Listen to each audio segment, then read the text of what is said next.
Ásgeir, til hamingju með sigurinn. Hvernig fannst þér leikurinn spilast í dag? Takk fyrir það. Mér fannst það spilast.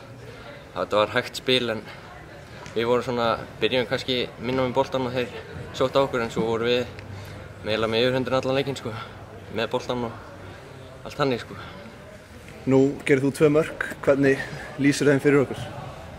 Fyrsta markið var bara beint á æfingasvæðinu. Dragan var búinn að sýna okkur í seinustu viku nokkrar leiðir til að skora og þetta var ein þeirra.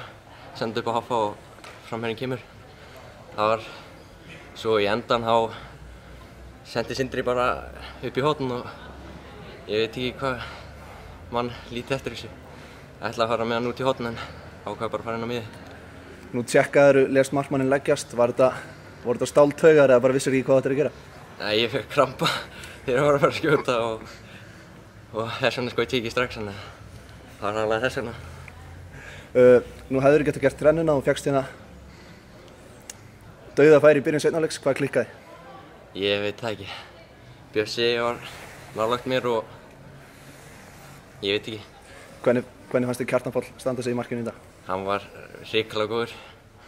Varði hérna 3 mjög mikilvægt í lokinn og alveg út í stöng og það er allavega ekki eins og hann sé yfir 30 núna. Áttu þið drauma mótherja í næstu umferð í bikarnum? Bara eitthvað liða Húsavöll, þá ætlum við að taka. Mér er sama hvað er. Takk hérlega fyrir, til hamingju með sigurinn. Takk fyrir.